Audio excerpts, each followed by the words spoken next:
సమగ్ర శిక్ష అభియాన్ ఉద్యోగులను క్రమబద్ధీకరించాలంటూ మహబూబాబాద్ జిల్లా కేంద్రంలో ఎస్ఎస్సీఏ ఉద్యోగులు రహదారిపై మోకాళ్లపై బైఠాయించి మానవహారంతో నిరసన చేపట్టారు. తమ ఉద్యోగులకు భద్రత కల్పించాలని నినాదాలు చేశారు. ఈ సందర్భంగా ఎస్ఎస్సీఏ ఉద్యోగ జాయింట్ యాక్షన్ కమిటీ జిల్లా అధ్యక్షుడు మహంకాళి వీరన్న మాట్లాడుతూ ఎన్నికల ముందు టీపీసీసీ అధ్యక్ష హోదాలో అధికారంలోకి వచ్చిన వెంటనే ఎస్ఎస్సీఏ ఉద్యోగులను క్రమబద్ధీకరిస్తామని ఇచ్చిన హామీని సీఎం రేవంత్ రెడ్డి అమలు చేయాలని, లేని పక్షంలో అప్పటి వరకు పే స్కేల్ సదుపాయం కల్పించి ఎస్ఎస్సీఏ ఉద్యోగులను విద్యాశాఖలో విలీనం చేయాలని విజ్ఞప్తి చేశారు. ఎస్ఎస్సీఏ జిల్లా అధ్యక్షుడు మహంకాళి వీరన్న మరియు సుమలత మిగతా ఉపాధ్యాయులు పాల్గొన్నారు.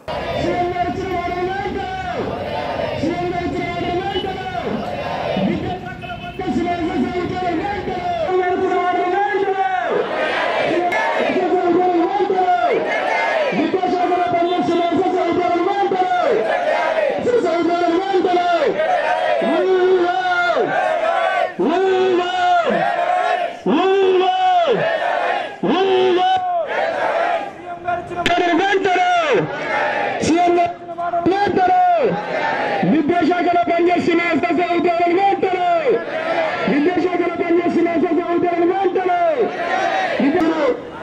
అధికారంలోకి రాగానే ఒక నెలలోనే మాకు రెగ్యులేషన్ చేస్తామని చెప్పారు. ఒక్కసారి మీరు అంటే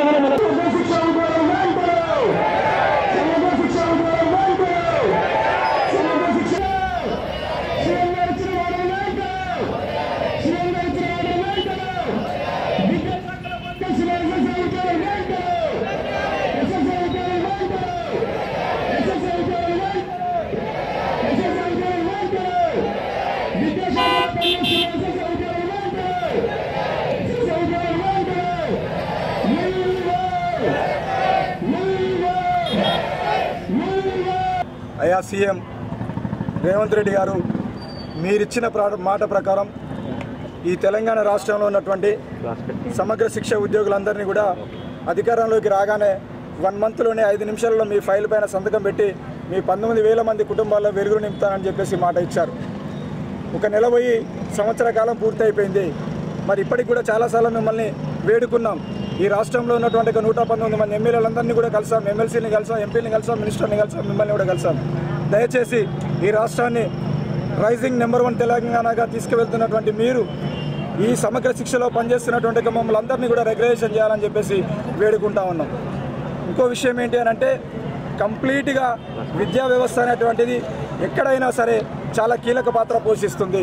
మరి ఆ కీలక పాత్ర పోషిస్తున్నటువంటి ఒక విద్యాశాఖలో పనిచేస్తున్నటువంటి మాకు దయచేసి న్యాయం చేయండి.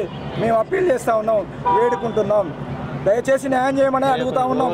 ఇంతమందికి న్యాయం చేస్తున్నటువంటి మీరు మరి విద్యాశాఖను ఎందుకు పట్టించుకోవటం లేరని మేము అడుగుతూ ఉన్నాం. దయచేసి కంప్లీట్గా ఈ రాష్ట్రంలో మొత్తం 19,000 మంది సమగ్ర శిక్ష ఉద్యోగులు పనిచేస్తూ ఉన్నారు.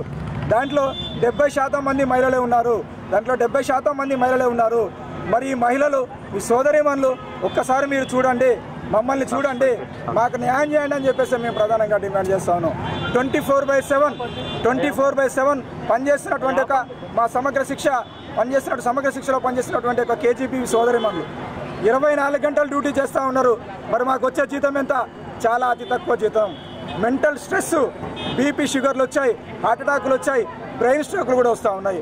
దయచేసి మమ్మల్ని అర్థం చేసుకోండి, మా కుటుంబాలలో వెలుగు నింపండి అని చెప్పేసి కూడా ఈ రాష్ట్రంలో ఉన్నటువంటి 33 జిల్లాలలో గత 8 రోజులుగా సమ్మె కొనసాగుతూ ఉంది. ప్రాంతంలో ఉన్నటువంటి సమగ్ర శిక్ష ఉద్యోగులందరం కూడా స్థానిక ఎంఆర్ఓ కార్యాలయం వద్ద ఎర్రటెండలో మోకాళ్లపై నిల్చొని మరి నిరసన తెలియజేయడం జరుగుతారు. అన్న రేవంత్ రెడ్డి అన్న, 18 సంవత్సరాలుగా మేము కస్తూర్బా స్కూల్లో పనిచేస్తున్నటువంటి మహిళా ఉపాధ్యాయురాళ్ళము, ఎస్ఓలుగా, పీజీసీఆర్టీలుగా, సిఆర్టీస్గా, నాన్ టీచింగ్ సిబ్బందిగా, అకౌంటెంట్స్గా, ఏఎన్ఎంస్గా మా విధులు 24 గంటలు 7 రోజులు 24/7 మేము వర్క్ చేస్తున్నామన్నా. మిమ్మల్ని ఎంతో నమ్మకంతో మేము గెలిపించడం జరిగింది.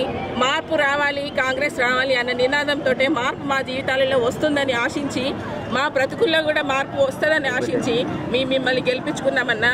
ఈరోజు మేము మీరిచ్చిన హామీనే మేము గుర్తు చేస్తున్నామన్నా. మేము ప్రభుత్వానికి వ్యతిరేకంగా కాదు, మీరిచ్చిన మాట నిలబెట్టుకోండి అని ఈరోజు మేము ఈ రోడ్డుపైకి రావడం జరుగుతుంది. మా జీవితాల్లో కూడా వెలుగులు నింపుతారని ఆశిస్తూ మిమ్మల్ని గెలిపించుకున్నాం, కాంగ్రెస్ ప్రభుత్వాన్ని తెచ్చుకున్నాం. కాబట్టి మీరు మా ఈ కొత్త సంవత్సరం ఎన్నో ఆశలతోటి మీరిచ్చే హామీని నిలబెట్టుకొని మా జీవితాల్లో వెలుగులు నింపుతారని, మా యొక్క కష్టాలన్నీ మీకు తెలుసు, మేము వివరించాల్సిన అవసరం లేదు. ఎందుకంటే గత సంవత్సరం జరిగిన దీక్షా శిబిరానికి మీరు విచ్చేసి మీరే మా బాధలని తెలుసుకొని మీరే మా ముందుండి నడిపిస్తారని, మా ప్రభుత్వం వస్తే మీ జీవితాలలో మార్పు వస్తుందని మీరిచ్చిన హామీని నిలబెట్టుకోవాల్సిందిగా మేము మా కేజీబీవీస్ అండ్ సమగ్ర శిక్ష ఉపాధ్యాయుల సంఘం తరఫున మేము కోరుతున్నామన్నా.